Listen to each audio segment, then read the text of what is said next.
죽음은 모든 걸 끝냅니다.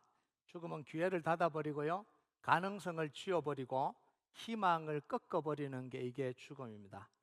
죽음은 사랑하는 사람과 더 이상 함께 할 수 없게 만들고요, 굳게 맺었던 소중한 약속도 다 무의미하게 만들어 버립니다. 그래서 죽음은요, 인간이 소중하게 붙들고 있었던 모든 걸 다 헛것으로 무의미하게 만들어 버립니다. 사랑도 계획도 다 멈추게 만들어 버리는 게 이게 죽음이에요. 그 죽음의 선언은 누구도 부정할 수가 없어요. 되돌릴 수도 없습니다. 그래서 죽음은 모든 게 끝났다라는 선언이에요. 최종 선언입니다. 돌이킬 수 없는 최종 선언이 죽음이에요. 자, 그런데 성경은 오늘 놀라운 선언을 우리에게 합니다. 1절을 같이 한번 볼까요? 같이 읽겠습니다. 시작. 그는 허물과 죄로 죽었던 너희를 살리셨도다. 자, 인간이 언제 죽었죠? 죽었다고 그러는데 언제 죽었냐는 거예요. 성경은 아담과 하와가 범죄했을 때 죽음이 선고되었다 이렇게 이야기를 합니다. 하나님은 아담과 하와에게 선악과를 따먹으면 정령 죽으리라고 하셨는데, 아담은 그 범죄로 말미암아 죽음이 선고됐고, 아담뿐만 아니라 모든 인류에게도 동일하게 죽음이 선고되었다 이렇게 이야기를 해요. 로마서 5장 12절 한번 볼까요? 같이 읽겠습니다. 시작. 그러므로 한 사람으로 말미암아 죄가 세상에 들어오고 죄로 말미암아 사망이 들어왔나니, 이와 같이 모든 사람이 죄를 지었으므로 사망이 모든 사람에게 이르렀느니라. 아멘. 자, 죽었다라는 건 뭐냐면 이전엔 살아있었다라는 거잖아요. 살아있으니까 죽을 수 있는 거니까 이전에 살아있었다라는 이야기죠. 자, 그렇다면 살아있는 상태는 어떤 상태냐는 거예요. 살아있는 상태가 뭐냐면 하나님이 우리 안에 불어넣어 주신 이 생기, 영적인 생명이 우리 안에서 충만하게 흐르고 있는 그 상태를 살아있다라고 이야기합니다. 요걸 좀 더 신학적으로 이야기를 하면 하나님이 우리에게 나누어 주신 하나님의 속성, 즉 형상이라고 부르죠. 지식, 공의, 거룩이 우리 안에서 막히지 않고 정상적으로 작동하고 있는 상태. 다시 이야기할게요. 하나님이 우리에게 나누어 주신 하나님의 속성이 있죠. 그게 하나님 형상이라고 해요. 지식과 공의와 거룩이라고 부르는데, 그게 정상적으로 우리 안에서 작동하고 있는 걸 살아있다라고 표현을 해요. 그래서 영적으로 살아있다라는 건 이런 겁니다. 하나님을 바르게 아는 거예요. 그리고 하나님과 건강한 관계를 맺고 있는 상태. 그래서 하나님을 즐거워하고 막힘없이 교제를 하고 있는 것. 자, 다시 설명을 할게요. 하나님을 바르게 알고 하나님과 건강한 관계를 맺고 있고, 하나님이 막 너무 즐거워서 막힘없이 교제하고 있는 상태입니다. 여러분은 살아계십니까? 다시 질문합니다. 여러분은 살아계십니까? 이게 살아있는 상태예요. 하나님의 형상으로 충만할 때 인간은요, 지혜와 능력의 최대치를 발휘하게 됩니다. 하나님의 대리 통치자가 되어서 만물을 다스릴 수 있는 능력을 얻게 되는 거예요. 하나님 형상이 최대치가 될 때 우리에게 하나님이 주신 이 지혜와 능력이 극대로 올라가요. 그러면서 하나님의 대리 통치자가 되어서 만물을 통치하도록 하나님이 하신 거예요. 이 모습이 누구에게 나타났냐면 아담에게 나타났어요. 이 모습을 보여주잖아요. 창세기 2장 19절 한번 볼까요? 같이 읽겠습니다. 시작. 여호와 하나님이 흙으로 각종 들짐승과 공중의 각종 새를 지으시고 아담이 무엇이라고 부르나 보시려고 그것들을 그에게 이끌어 가시니, 아담이 각 생물을 부르는 것이 곧 그의 이름이 되었더라. 하나님이 창조하고 난 뒤에 하나님이 이름을 짓지 않고 아담에게 이름을 지어라 이렇게 하겠습니다. 각종 동물을 다 지나가게 하는 순간적으로 이름을 다 짓는 거예요. 몇 마리 있을까요? 어마어마한 이 동물과 생물들이 다 지나갈 때 이름을 짓는 거예요. 근데 지은 게 그의 이름이 되었다. 이건 뭐냐면 잘 지었다는 거예요. 개똥이 소똥이 이렇게 지은 게 아니라 적합하게 잘 지었다 이렇게 이야기하는 거예요. 여러분의 자녀들이 태어날 때 뭘 이름 짓는다고 얼마나 골치 아프셨어요? 이거 해도 마음이 안 들고 저거 해도 마음이 안 들고 고민하다가 지었는데 잘 지으신 거 맞습니까? 예. 하나님의 형상이 충만할 때 지으신 게 맞습니까? 하나님이 충만할 때 안 지으니까 끌자 말자 이렇게 지어 놓은 거예요. 그러니까 너무 괴롭잖아요. 예. 그러니까 이게 이제 아담에게 나타난 거예요. 여러분, 안타깝게요. 이 모습이 범죄 이후에는 아담에게 나타나지 않아요. 영적으로 죽어버렸거든요. 오히려 땅이 막 반항을 하고 엉겅퀴를 내고 고생하게 만들고 이런 일이 일어나죠. 왜냐하면 영적으로 죽어버렸기 때문에 그래요. 자, 그러면 인간이 죽은 상태가 뭐냐는 거예요. 영적으로 죽었다는 게 도대체 뭐냐는 거죠. 하나님과의 관계가 끊어져 버린 거예요. 하나님의 형상이 심각하게 오염이 돼서 하나님의 영광의 빛을 잃어버린 거예요. 그래서 총명함과 탁월함을 잃어버린 상태, 이걸 죽어 있는 상태예요. 그래서 결과적으로 어떻게 되냐면 하나님을 알지 못하고 하나님과 원수된 채로 살아가고 하나님을 즐거워할 수 없이 살아가는, 안 즐거운 거예요. 예배도 안 즐겁고 기도도 안 즐겁고 하나님 만나는 게 하나도 즐겁지 않는 거예요. 그런데 살아있을 때는요, 예배 자리에 오고 싶잖아요. 찬양 드리고 싶고 말씀 읽으면서 하나님의 그 은혜를 받고 싶고 하나님의 뜻을 알고 싶은 이 마음이 있는데 죽어버리면 그게 다 싫은 거예요. 다 싫어요. 결국 형벌을 받아서 심판에 이르고 영원한 지옥으로 떨어지는 상태, 이걸 죽은 상태다 이렇게 이야기를 해요. 자, 여기서 그치지 않아요. 우둔해진 인간은 잘못된 주인을 섬기게 됩니다. 하나님 아버지를 잃어버려요. 진짜 아버지는 하나님인데 그 하나님 아버지를 잃어버리고 사탄이 진짜 아버지인 줄 착각하고 그를 섬기면서 살아가는, 이게 얼마나 불행해요. 좋은 아버지는 잃어버리고 가짜 아버지 밑에서 종노릇하고 살게 된 거예요. 그럼 2절을 한번 볼까요? 2절 같이 읽겠습니다. 시작. 그때 너희는 그 가운데서 행하여 이 세상 풍조를 따르고 공중의 권세 잡은 자를 따랐으니 곧 지금은 불순종의 아들들 가운데 역사하는 영이라. 자, 고대 세계관에서 이 공중이라는 것, 아에르라는 이건 뭐냐면 인간이 사는 이 영역과 하나님이 보좌가 계신 하나님이 사는 영역 그 중간지대를 공중이라고 불렀습니다.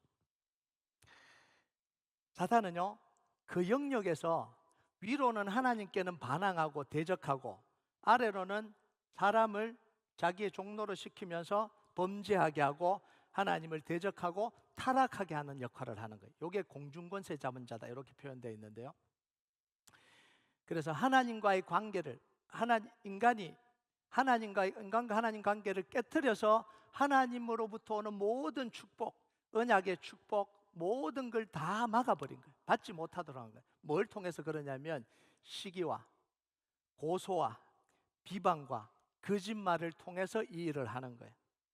그래서 이 사단이 누구를 고소해요?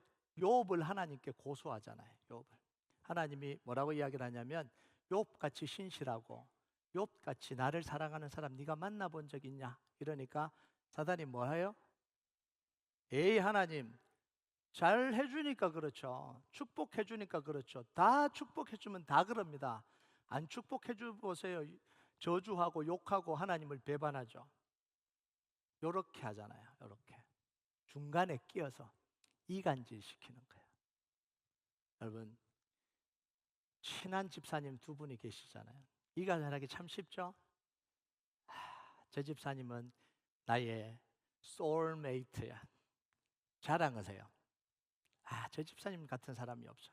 근데 옆에 있던 집사님 한 분이, 집사님 그거 아세요? 그 집사님이 집사님 안 볼 때 뭐라고 저한테 이야기한지 아세요? 거짓말 하잖아요. 그 뒤는 이야기 안 하겠습니다. 금방 깨지잖아요. 고소하고 이간질하고 거짓말하고, 이게 사탄이 하는 짓이에요. 여러분, 공중권세 잡은 자를 따랐다라는 건 단지 분위기에 휩쓸려서 잠깐 유혹에 넘어갔다 이런 의미가 아니에요. 영적으로 납치당하고 포로가 되어서 시키는 대로 눌려서 비참한 삶을 살았다. 이게 공중권세 잡은 자를 따른 거예요. 여러분, 노예로 살면, 사람이 붙잡혀서 노예로 살면 그 결과가 어떻게 되죠? 자기가 원치 않는 고통을 당하고, 고통만 당하는 게 아니잖아요. 그 과정에서 생각이 무너지고 잘못된 습관들이 들어오고 잘못된 체질이 몸에 배입니다. 몸과 영혼이 병드는 거예요. 여러분, 한번 상상을 해보세요. 오랫동안 납치와 감금을 당했다가 풀려난 사람들, 굉장히 오랫동안, 또는 전쟁에 참전해서 막 죽음이 왔다 갔다 하는 그 전쟁에 몇 년 동안 참전해서 전쟁의 참혹상을 다 보고 제대한 군인들, 그들을 한번 상상해 보세요. 여러분, 감금에서 풀려나고 전쟁에서 끝나서 군대에서 제대했습니다. 그렇다고 끝나는 게 아니잖아요. 일상으로 돌아왔지만 외상 후 스트레스 장애, 트라우마를 통해서 정상적으로 살아가기가 힘들잖아요. 여러분, 물리적으로는 묶임에서 풀어진 거잖아요. 포로에서 풀어졌잖아요. 군대 제대했잖아요. 그럼 그 환경을 떠났잖아요. 그럼 이제 더 이상 누가 누르는 게 없어요. 그럼에도 불구하고 뭐예요? 육체적으로는 자유로워졌는데 마음과 생각을 지배하고 있는 이 두려움, 아픔, 상처의 감정들로 계속해서 시달리잖아요. 그리고 몸에 배인 이 습관들과, 잘못된 습관들과 체제들과 계속해서 싸워야 되잖아요. 살아가면서 계속 싸워야 되잖아요. 얼마나 괴로워요.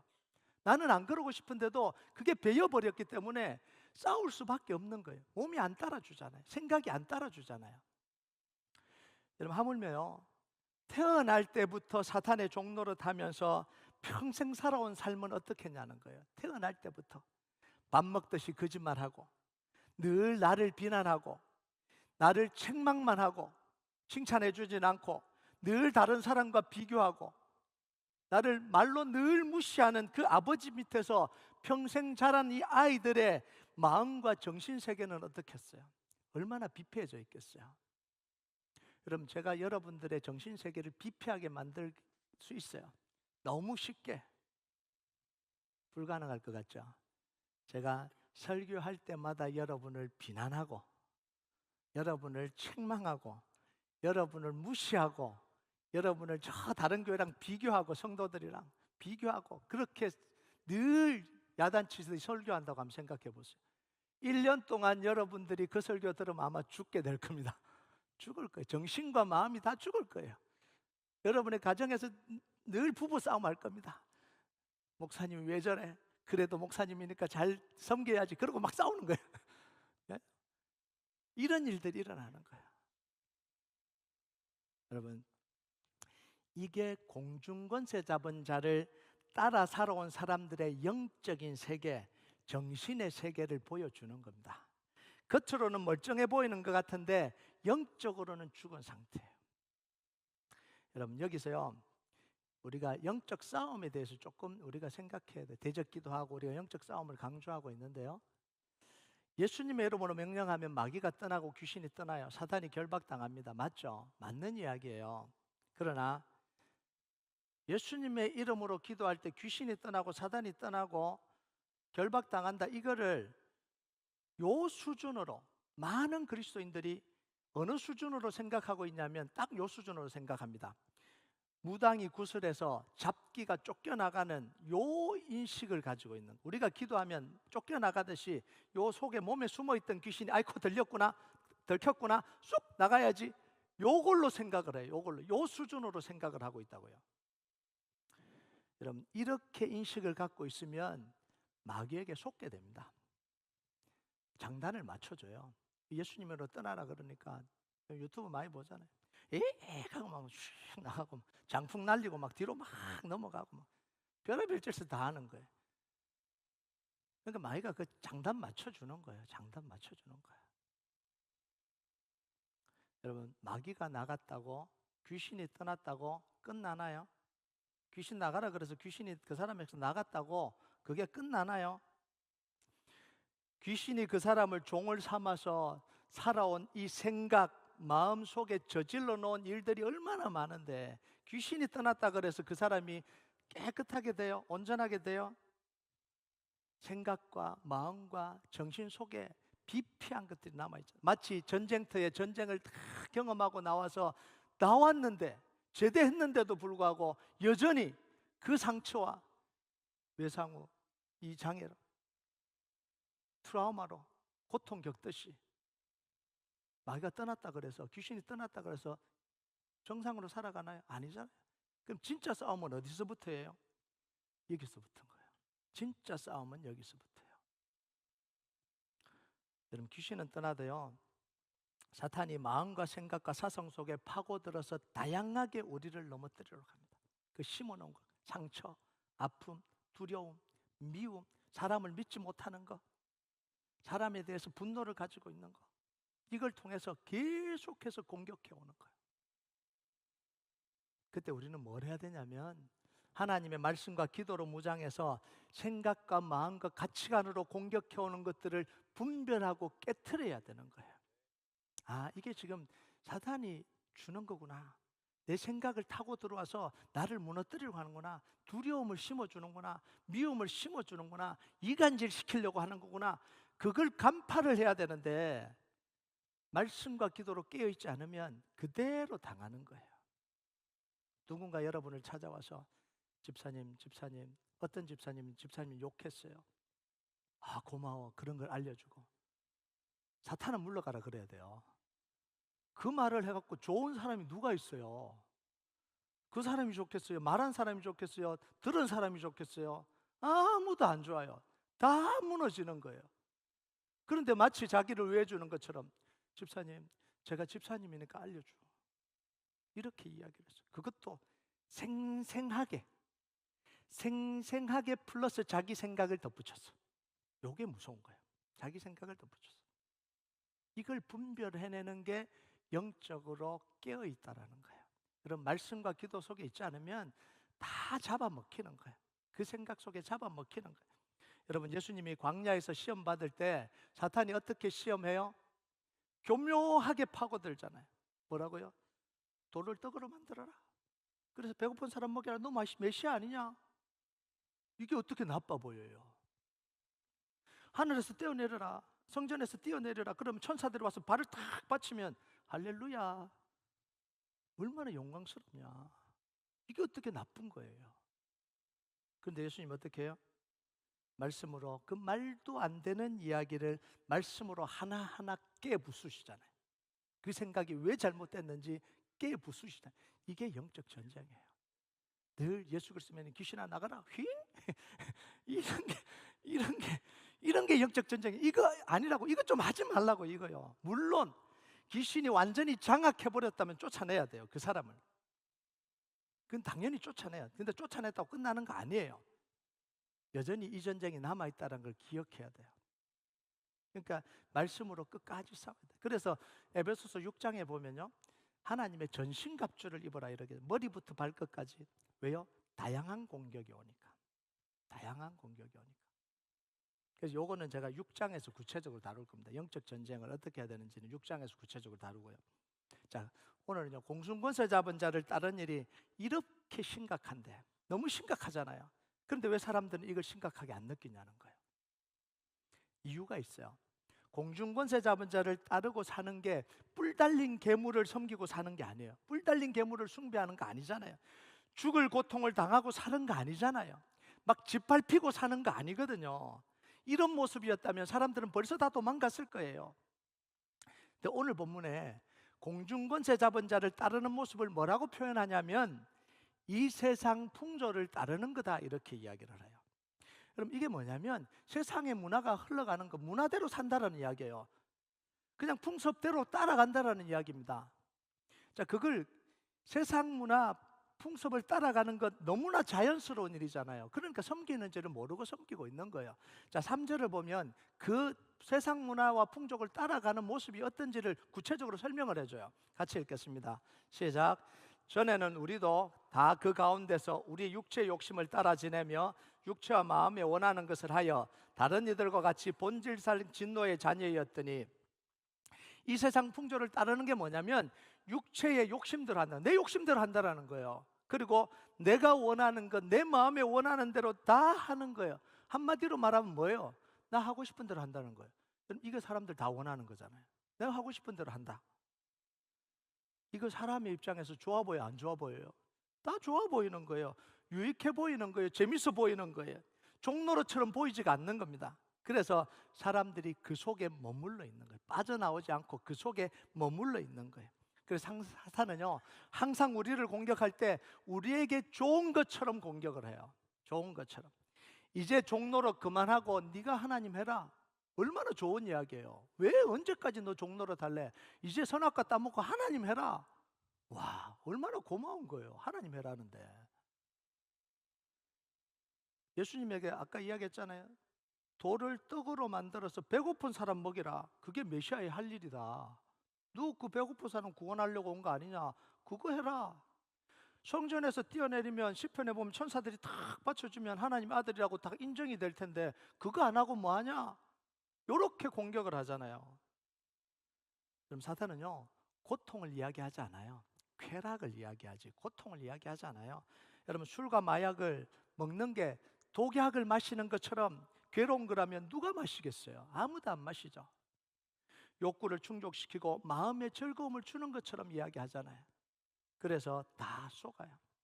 지금 현대에는 뭐라고 속여요? 돈 더 벌어라. 돈 벌지 말라는 이야기 아니라 이 덜하는 거에 집중을 해요. 아직도 부족하다? 돈 더 벌어라. 더 유명해져라. 너 아직 멀었다. 이 친구는 저기 날아다닌다. 더 유명해져라. 네가 좋은 것 더 가져라. 네가 수고해놓고 왜 다른 사람 좋은 일 시키냐? 네가 좋은 거 가져라. 네가 더 좋은 걸 가져야지. 네가 수고했는데 왜 그렇게 바보처럼 사냐?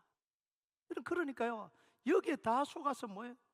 돈 버는데, 그냥 더 가지려고 하는데, 더 유명해지려고 하는데, 사람들에게 줄 서고 잘 보려고 아부하고, 이게 세상이잖아요. 그래서요, 많은 사람들이 세상에서 유명해지고 성공하고 돈 많이 벌고 이랬던 사람들이 죽음의 직전에 가서 힘을 다 잃고 가서 후회를 하잖아요. 뭐라고 후회해요? 그렇게 살지 말걸. 이렇게 살다가 소중한 가정 다 놓쳤네. 소중한 사람들 내 주변에서 다 떠났네. 정말 가치 있는 일 한 번도 못 해보고 돈 벌려고 유명해지려고 거기다가 내 인생을 다 허비하고 살았네. 이렇게 후회하잖아요. 그럼 문제는요, 우리가 욕심대로 하고 우리 마음이 원하는 대로 하면 즐겁잖아요. 그걸 하면 할수록 하나님과 멀어진다는 게 문제예요. 하면 할수록 하나님을 대적한다는 문제예요. 하나님의 진노를 쌓고 하나님의 심판 아래 놓인다라는 게 문제예요. 내가 즐거워서 계속 하는데 하면 할수록 하나님과 멀어지고 하나님을 대적하고, 대적하는 같지도 않는데 몰랐는데 그게 하나님을 대적하고 하나님과 관계를 깨트리고, 그러니까 이렇게 사는 한 하나님과의 화해는 어떻게 되겠어요? 영영 불가능한 거예요. 영영. 하나님과 원수가 되어버리는 거예요. 원수가 되어버린지 모르는 상태에서 원수가 되어버리는 거예요. 그래서 영원토록 사탄에게 종노릇하는 거예요. 여러분, 이걸요, 저주받은 운명이다라고 이야기합니다. 오늘 본문에는 뭐라고 표현했어요? 본질상 진노의 자녀다, 이렇게 이야기를 한 거예요. 본질상이란 말은요, 휘시스란 말인데 태생적으로 결정된 조건을 이야기합니다. 태생적으로. 태생적으로 죽을 수밖에 없다는 거예요. 이렇게 살다가 하나님과 원수되고 하나님과 멀어지고 하나님의 분노를 쌓고 하나님의 그 심판을 다 쌓고 결국은 죽을 수밖에 없는 그 상태, 그게 뭐냐면 본질상 진노의 자녀로 우리가 태어났다는 이야기입니다.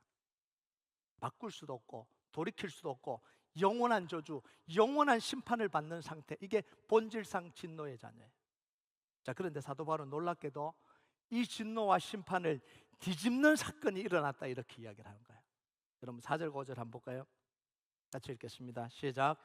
긍휼이 풍성하신 하나님이 우리를 사랑하신 그 큰 사랑을 인하여 허물로 죽은 우리를 그리스도와 함께 살리셨고 너희는 은혜로 구원을 받은 것이라. 여러분, 하나님의 진노가 멈춰졌습니다. 그런데 진노와 심판이 멈춰진 게 우리가 잘못을 깨닫고 하나님께 돌아갔기 때문이 아니라는 이야기예요. 우리가 사탄의 악함을 깨닫고 스스로 탈출했기 때문이 아니라는 거예요. 우리가 선을 행하고 태도를 바꾸어서 하나님의 마음이 풀어진 게 아니라는 거예요. 긍휼이 풍성하신 하나님의 사랑 때문에 이 모든 걸 뒤집고 우리에게 구원이, 우리에게 은혜가 임했다라는 거예요. 여러분, 하나님의 사랑은 죽음도 이기고 미움도 이기고 심판도 이깁니다. 여러분, 우리를 향한 하나님의 이 사랑이 여전히 지뢰를 짓고 있고 여전히 하나님을 대적하고 있는 그 사람들을 향한 분노를 이긴 거예요. 우리가 좀 편안하게, 우리가 좀 뭔가 해서 분노가 싸그러드는 게 아니라 최고치의 분노를 우리가 계속해서 하고 있는데 하나님의 사랑이 너무 크기 때문에 그 분노를 덮어버리셨다, 이런 이야기예요. 여러분, 로마서 5장 8절 한번 볼까요? 같이 읽겠습니다. 시작. 우리가 아직 죄인 되었을 때 그리스도께서 우리를 위하여 죽으심으로 하나님께서 우리에 대한 자기 사랑을 확정하셨느니라. 언제요? 우리가 죄인 되었을 때. 너무 평범한 단어로 표현해놨어요. 이게 무슨 말이냐면 여전히 하나님께 죄를 짓고, 여전히 하나님을 반역하고 있고, 여전히 진노를 쌓아가고 있고, 여전히 하나님의 이 심기를 건드리고 있고, 분노를 폭발시키고 있는 그 상황 속에 이런 이야기입니다. 여러분 자녀들 키워보잖아요. 키워볼 때 여전히 분노를 유발시켜요. 여전히 말로 따박따박 대들면서 머리 끝까지 만들면, 분노가 머리 끝까지 올라오게 만들어요. 그때 사랑할 수 있습니까? 그런데도 뭐예요? 사랑이 그걸 이겼다, 이런 이야기예요. 불가능하죠. 불가능하잖아요. 불가능. 나중에 찾아서 엄마 아빠 미안해 그래야 사랑, 이게 나오는데 계속해서 분노를 막 촉발시키고 있고 막 찌르고 있고 막 대들고 있는 그때 하나님 뭐 하셨다는 거예요? 사랑하셨다는 거예요. 이 불가능한 사랑을 하나님이 하신 거예요. 뭘 통해서요? 예수 그리스도, 가장 하나님이 아끼고 사랑하는 예수 그리스도를 죽음에 내놓으시면서 우리에게 구원의 길을 열어주신 거예요. 이게 우리가 받은 은혜예요. 우리가 받은 구원이에요. 여러분, 하나님은요 자신의 사랑과 은혜를 드러내는 수단으로 그리스도를 사용하신 겁니다. 구약에는 동물 제사를 통해서 그걸 드러내셨고요. 동물 제사라는 수단을 통해서 그걸 우리에게 보여주셨고요. 신약에서는 예수 그리스도의 십자가라는 수단을 통해서 우리에게 보여주신 거예요. 자, 그렇다면 하나님은 왜 그냥 사랑해서 그냥 사랑한다, 아이고 됐다, 내 용서한다, 그렇게 해버리시면 되는데 왜 이런 수단을 사용하시냐는 거예요. 말로 그냥 됐다, 이제 용서해버릴게, 에이, 됐어, 그냥 내가 사랑할게, 이러면 되는데 왜 수단을 사용하시냐? 두 가지 이유 때문에 그렇습니다. 이게 너무너무 중요한 거예요. 첫 번째는 하나님의 공의를 만족시키면서 완전한 구원을 이루시기 위해서 그런 거예요. 불완전한 구원이 아니라 완전한 구원을 이루시기 위한 겁니다. 여러분, 인간의 죽음은 하나님의 법을 어긴 결과로 온 거예요. 그냥 온 게 아니라 법을 어겼기 때문에 그 법에 대한 처벌입니다. 선악과를 따먹으면 정령 죽으리라는 선언이 하나님의 법이에요. 에덴 동산은 하나님의 나라고, 하나님의 말씀은 하나님 나라의 법이에요. 법을 어겼기 때문에 사형 선고받은 거예요. 인간은 이게 뭐냐면 죄와 사망의 법에 걸려 있는 상태입니다. 죄를 지으면 사망이잖아요. 그 법에 딱 걸려 있는 상태예요. 하나님이 죄인을 아무 대가 없이 용서하신다면, 이런 죄인을, 그러면 하나님의 법과 공의는 뭐예요? 무너져 버리는 거예요. 나라의 법이 무너져 버리는 거잖아요. 사탄은 이걸 갖고 하나님께 문제를 제기할 수 있습니다. 그래서 하나님의 공의와 정의가 지켜지려면 법이 법대로 집행돼야 됩니다. 나라가 지탱되려면 뭐예요? 법이 법대로 집행이 돼야 되잖아요. 그래서 잘못된 나라, 부패한 나라들은 뭐예요? 법 위에 조폭이 있는 거잖아요. 법 위에 카르텔이 있는 거잖아요. 그래서 나라가 지탱되려면 법이 법대로 집행이 돼야 되는 거예요. 그래서 하나님이 대속 죽음이라는 방식을 선택을 하신 거예요.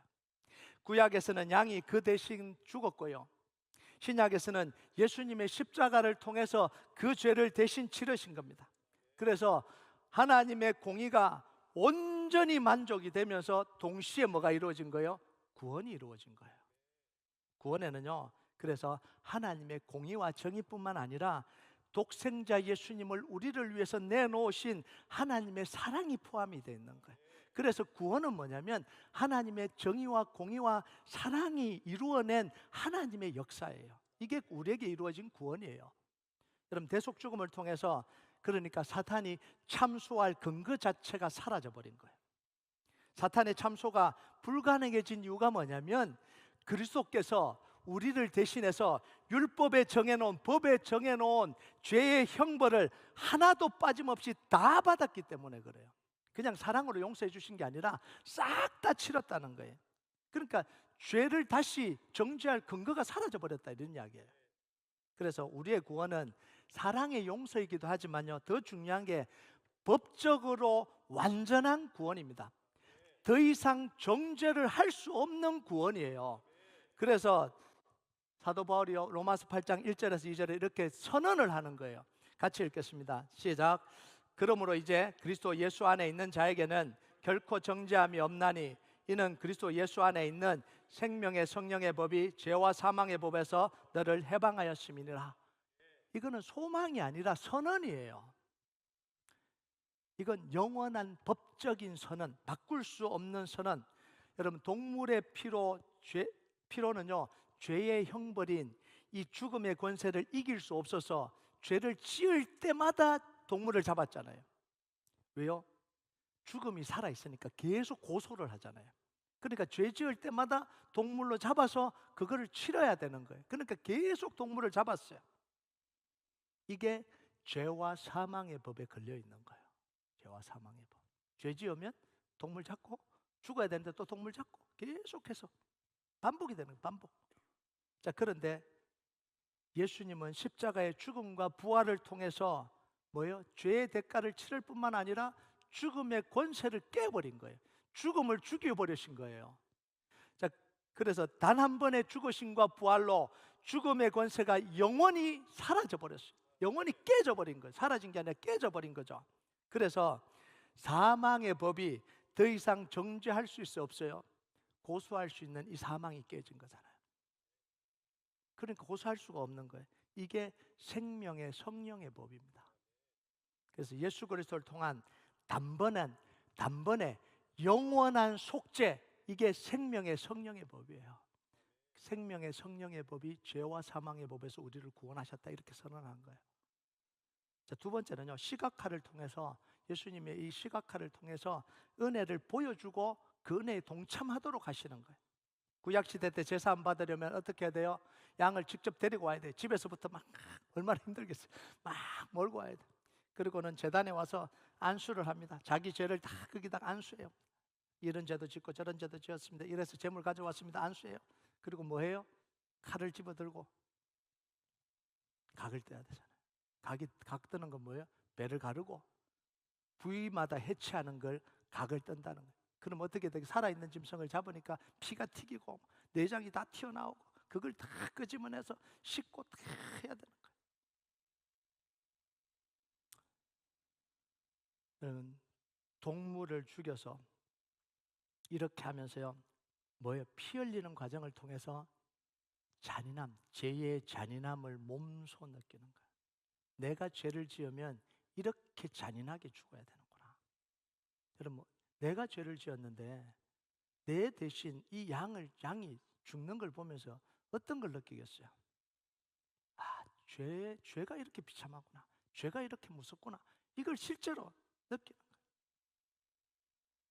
그러면서 하나님의 은혜와 용서를 직접 체험하도록 만들어 주신 거예요. 마찬가지로 예수님의 십자가의 죽으심과 부활을 보면서요, 우리가 그 은혜에 참여하도록 만들어 주신 거예요. 그리고 우리에게 은혜의 수단을 주셔서 그 은혜를 눈과 귀와 입으로 맛보도록 해주신 거예요.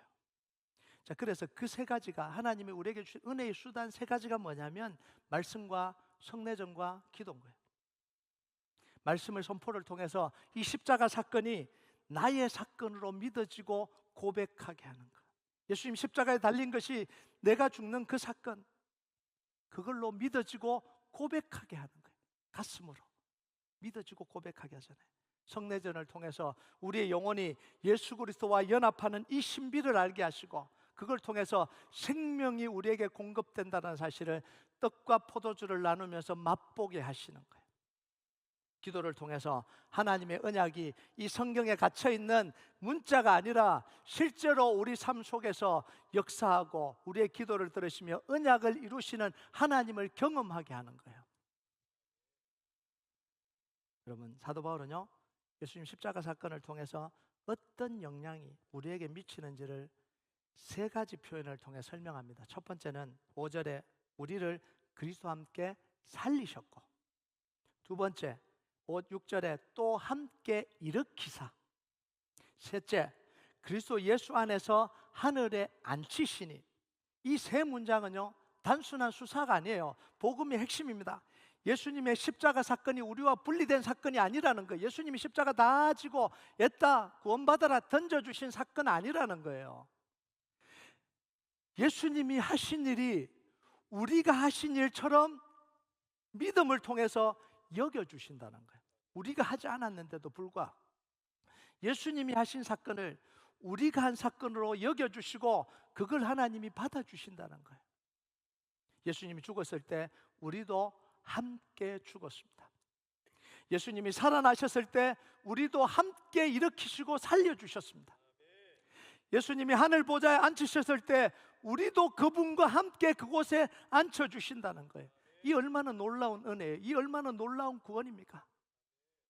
하나님께서 이 모든 은혜와 사랑을 우리에게 일방적으로 부어주신 이유가 있어요. 그게 뭐냐면 10절입니다. 10절을 다 같이 한번 볼까요? 같이 읽겠습니다. 시작.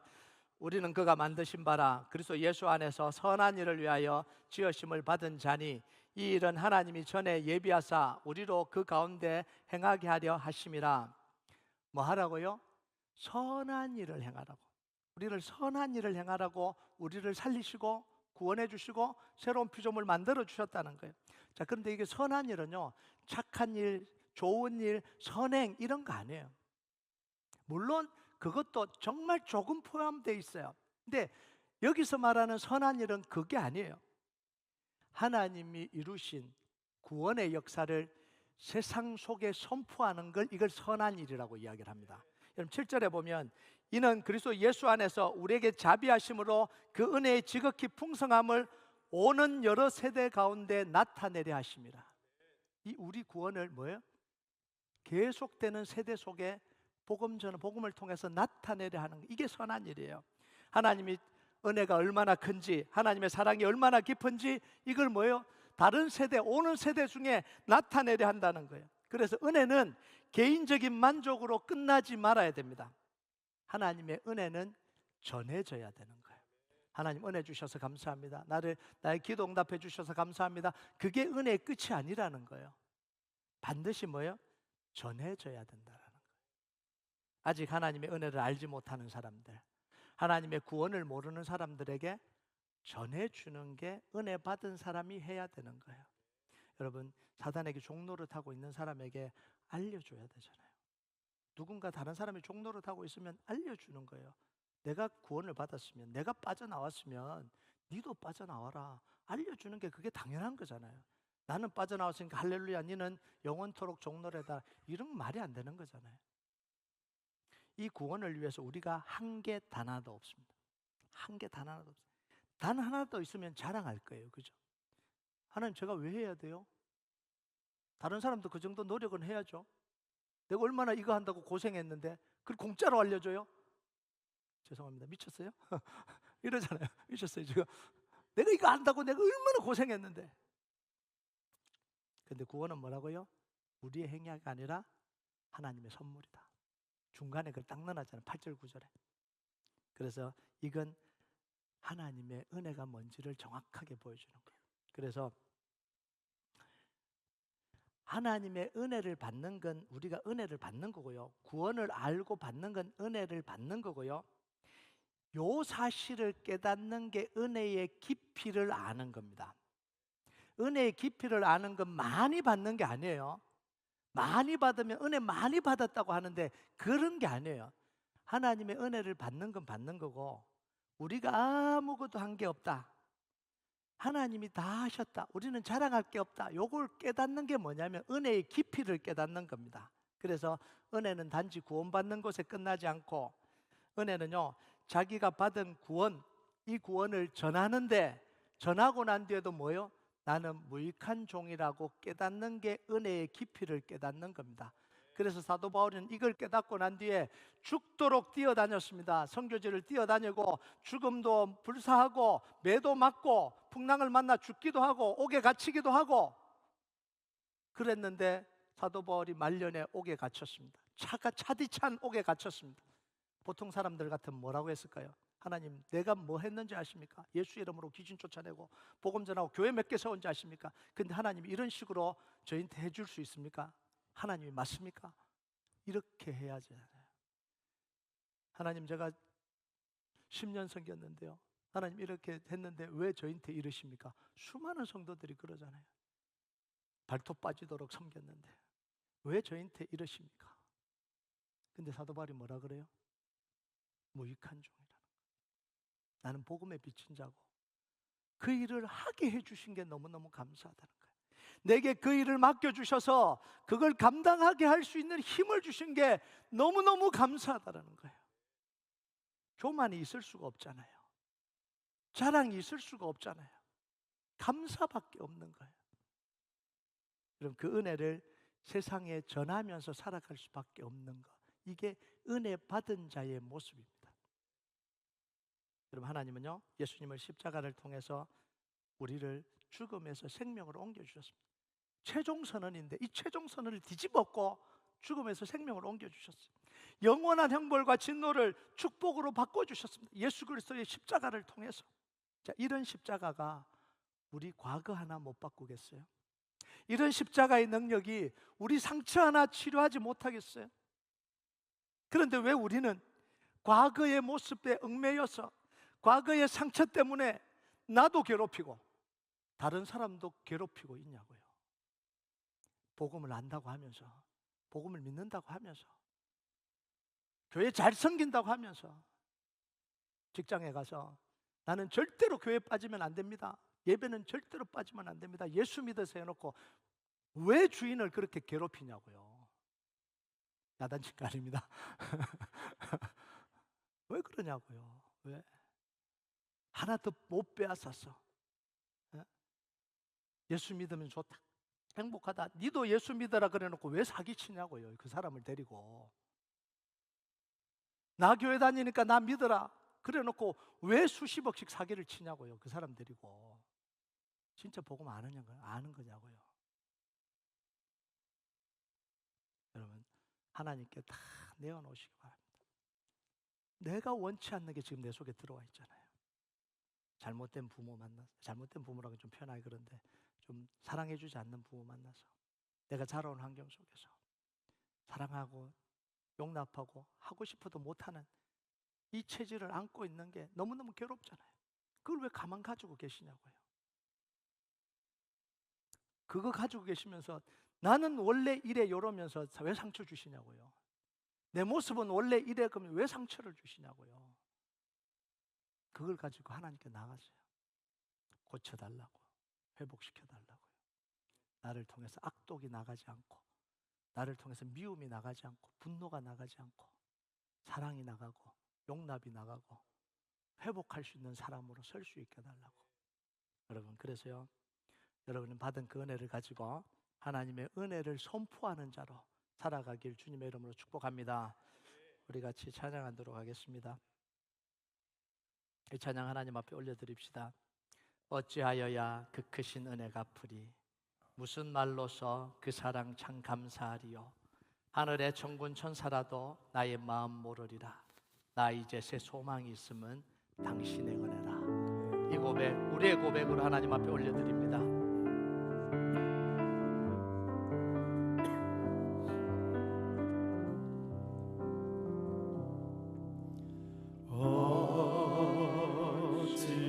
어찌하여야 그 크신 은혜가 무슨 말로서 그 사랑 참 감사하리요. 무슨 말로서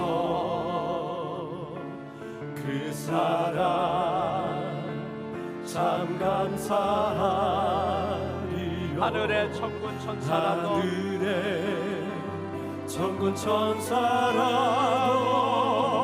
나의 말을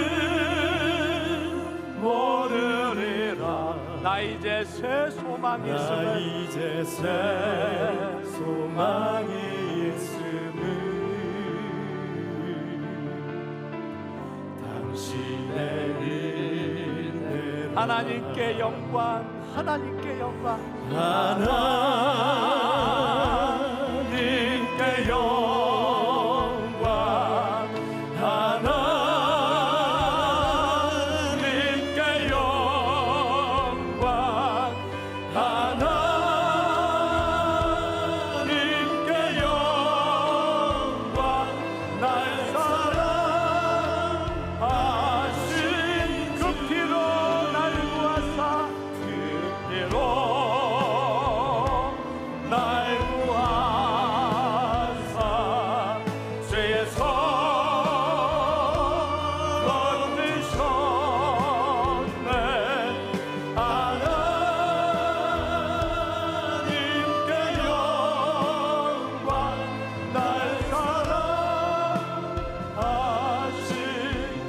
다시 한번 고백합니다.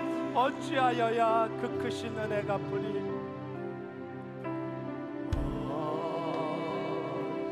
어찌하여야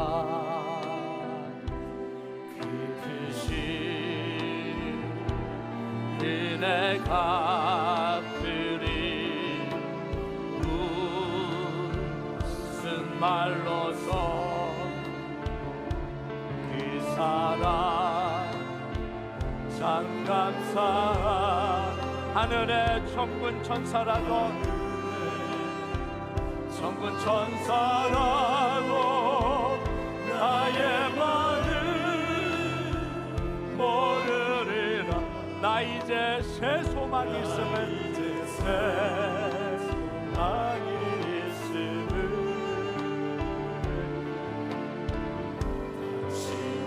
하나님께 영광